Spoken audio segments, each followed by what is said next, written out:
The version of the Weilong V10 I have is the Maglev Ball-core version. After more than a week of getting familiar with the cube, I would like to thoroughly review it in 5 criteria to help make your purchase decision easier. First, let's talk about the corner cutting on the V10. The normal corner cutting and the reverse corner cutting are good and adequate. However, it isn't as good as the V9 or the YS3M, as it feels kind of snappy, especially during solves. But what really helps is the auto homing, which, as you can see here, significantly reduces the need to corner cut. A problem with it is that when I perform algorithms quickly, I feel like I need to relax and slow down a bit to accurately align the pieces before making my next turn. This could slow down my solves, and it isn't an issue I encounter when I solve on the V9 or YS3. So, to balance out V10's corner cutting and how auto homing helps it, I gave it a rating of 8 out of 10, which is good but not one of the very best. In terms of magnet strength, the V10 is on the strong side. The piece-to-piece magnets are strong, but not as strong as those in the V9. I mentioned the strong auto homing earlier, which is a result of the cube having a ball core and edge magnets. To compare the overall magnet strength with the V9, let me explain it this way. To turn a layer on the V9, you need a strong push, and it will reach its destination immediately. If you don't push strongly enough, the layer won't move at all. On the V10, the force required to start a turn is smaller. However, the auto homing will push it backward in the middle if you don't push strongly enough. But once you pass the threshold of force through the middle, it will snap to its destination. Even if you flick with a very strong force, the auto homing will help prevent overshooting. Its ability to avoid overshooting is what makes its turning unique. I will talk more about this in the next section. Overall, I would give the magnet strength on the V10 a 9 out of 10. It is very strong but not the strongest. Out of the box, the cube was too fast, too dry, too uncontrollable, with too many lockups. But that's totally normal. Customizable cubes often take a lot of solves to break in and for you to find your favorite setup. After I found my favorite setup, to describe the V10's turning in 3 words, they would be hollow, crispy, and stable. It feels hollow because you can feel the effect of the edge-repelling magnets during your turns. It feels crispy and stable because the strong magnets allow you to apply various levels of force, and they still align correctly.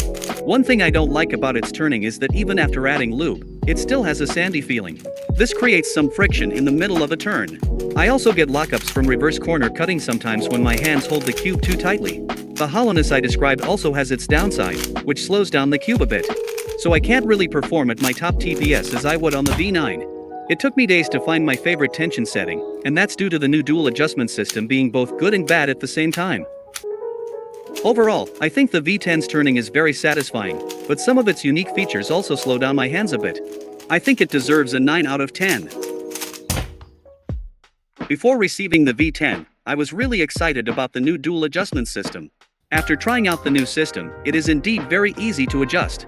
Just use the tool, turn clockwise to adjust the tension, and counterclockwise for elasticity, very convenient. However, after trying multiple settings for days, I realized a problem. I found that the tension at level 1 is already very tight. I tried medium tension, and the cube just became way too tight. It would have been much better if Moyu made the cube looser at its starting tension. That would have made the 64 possible settings more useful instead of 60 of them being too tight. But that's just my turning style. I am sure there are cubers who prefer tighter cubes. To balance out its user-friendliness and the options available, I think the V10's customization deserves an 8 out of 10. The last criterion is the quality of the V10. Right after unboxing, I was surprised by how light the cube is. The plastic is thinner than the V9 and YS3M. The metal cube core stem is replaced by plastic. I am a little bit concerned about the cube being fragile, but so far, so good. However, I have seen some videos and posts about how their V10 broke, which made me solve more gently on my V10. Aesthetically, I am not a big fan of the color of the ball core.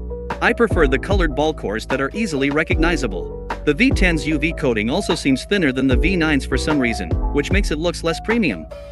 So, to average out durability, material, and aesthetics, I gave the V10 a rating of 8 out of 10. Here is the rating radar graph of the Weilong V10. Overall, it is an exciting cube with unique and satisfying turning.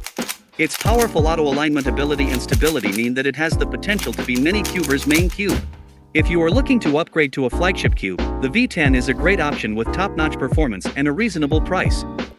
However, if you already have a good flagship as your main, should you switch to the V10? I would say it depends. Depending on what cube you are currently using, your turning style may need to be adjusted to perform at your best on the V10. Personally, as someone who mains the V9, even after a week of trying the V10, I still perform slightly worse on it. That's because my hands prefer the directness and fluid feeling the V9 gives. But the V10 definitely has potential. Because the V10 is excellent in all the qualities you'd expect from a modern speed cube. Especially how its design provides stability and prevents overshooting. I just wish that Moyu could lower its tension settings so that more of the 64 available options are actually usable, similar to how most settings on the Tornado V3 are good. Thanks for watching. I hope this video helped you learn what you wanted to know about the Weilong V10.